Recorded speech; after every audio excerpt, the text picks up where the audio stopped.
नमस्कार, cook with निशूमध्ये मी निशू तुम्हा सर्वांचं स्वागत करते। आज आपण सगळ्यांनाच अगदी आवडणारे असे साबुदाणा वड्यांची रेसिपी बघणार आहोत। चला तर मग आपण झटपट होणारे असे साबुदाणा वड्यांसाठी लागणारे साहित्य बघूया। त्यासाठी मी इथे 1 कप भिजवून घेतलेला साबुदाणा घेतलेला आहे। मध्यम आकाराचे बटाटे उकडून घेतलेले आहेत।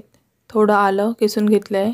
कढीपत्ता बारीक चिरून घेतलेला आहे। बारीक चिरलेली हिरवी मिरची, बारीक चिरलेली कोथिंबीर आणि लिंबाचा रस हे सर्व 1-1 टीस्पून घेतलेला आहे। तसेच 2 टेबलस्पून भाजलेले शेंगदाण्याचा कूट, अर्धे टीस्पून जिरा पावडर आणि चवीनुसार सैंधव मीठ। एका परातीमध्ये भिजवलेले साबुदाणे घेऊया आणि उकडलेले बटाटे किसून घेऊयात। बाकीचे सर्व साहित्य आपण ह्याच्यामध्ये मिक्स करून घेऊयात आणि त्याचा घट्टसर गोळा मळून घेऊयात। बटाट्याने वड्याला छान बाइंडिंग येते आणि वडे छान क्रिस्पी होतात। मी बनवलेल्या रेसिपीचे व्हिडिओ जर तुम्हाला आवडत असतील तर व्हिडिओला लाईक करा, व्हिडिओ शेअर करा, तसेच चॅनलला सबस्क्राइब करायला विसरू नका। मिश्रणाचा गोळा तयार झालेला आहे। आता आपण ह्याचे हव्या त्या आकाराचे वडे बनवून घेऊ शकतो। मी इथे मध्यम साईजच्या आकाराचे वडे तयार करून घेते। अशा पद्धतीने मी बाकीचे सर्व वडे तयार करून घेते। इतक्या साहित्यातून साधारणतः मध्यम आकाराचे 10 वडे तयार होतात। सर्व वडे इथे बनवून तयार आहेत। आता आपण हे तळून घेऊयात। त्यासाठी मी इथे एका कढईमध्ये तेल गरम करत ठेवले आहे।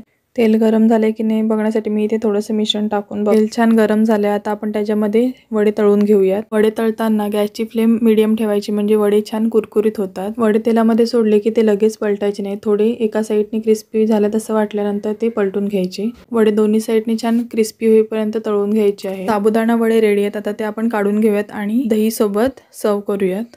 आजची रेसिपी कशी वाटली हे तुम्ही कमेंट बॉक्समध्ये लिहून नक्की कळवा। Thanks for watching this video.